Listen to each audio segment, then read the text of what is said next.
Атырауда экологиялық мәселелер жылдан жылға күрделене түсуде. Белгіленбеген жерлердегі қоқыс полигондары, вакуумды тазарту ережелерін бұзу, абаттандыру қағидаларын сақтамау, мұның бәрі қоршаған ортаға өз зиянын тигізіп жатыр. Бүгін біз бұл мәселені егжей-тегжейлі зерттеп көрдік. Бізбен бірге болыңыз.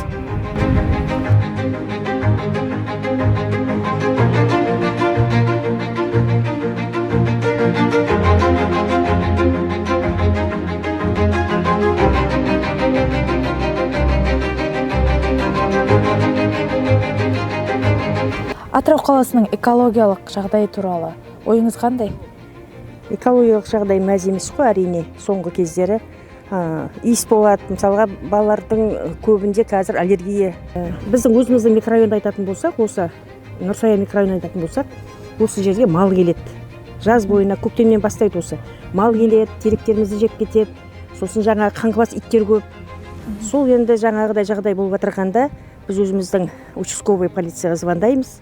Келеді, шаралар қолданады, иесін табады, жаңағы малдың. Ризамыз негізі жалпы жұмыстарына. Мұндай жағдайлар орын алған кезде қандай шаралар қолданасыздар, не істейсіздер? Енді өзіміздің чатымыз бар бізде, чатқа жазылады, ескертілген. Сосын жаңағы машиналар жаңағы несін тастап кетеді, покрышкаларын тастап кетеді, ескі бензин, әлгі майын ауыстырама, соны төгіп кетеді. Соның бәрін жергілікті халық соның бәрін көреді, жазады, айтылады. Шағымданамыз, звондаймыз, участковыйға звондаймыз, Рүстемге звондаймыз, келеді жаңағыдай. Атырау қаласында экологиялық мәселелер бойынша қандай іс-шаралар атқарылуда? Қазір уақытта Атырау қаласы аумағында таза Қазақстан республикалық акциясы өткізілуде.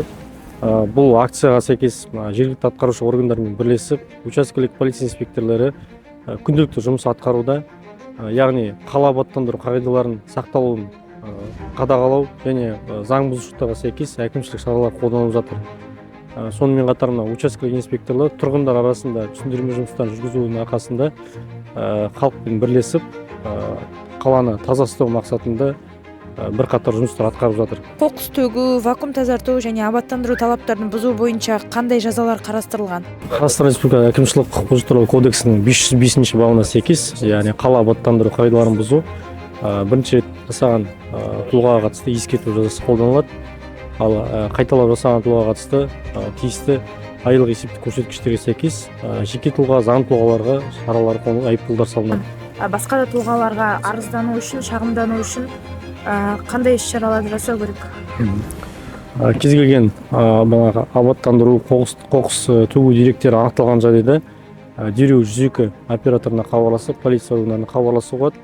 Сонымен қатар қазір уақытта участок полиция инспекторларының ұялы телефондары, байланыс телефондары қолжетімді. Соған хабарласып, анықталған мәліметті фото, бейне түсірілімге түсіріп жіберуге болады. Және ол бойынша тиісті шаралар қолданылады міндетті түрде. Жалпы Атырау қаласының аумағы 13 санитарлық аумаққа бөлінген. Осы әрбір аумаққа белгілі жауапты бөлім қызметкерлері мен басшылары тазалық талаптары бойынша тиісті жұмыстар жүргізіліп жатыр. Әр аумақтағы жергілікті полиция учаскелерінің қызметкерлерімен бірге біз тазалық жұмыстарын ұйымдастырамыз.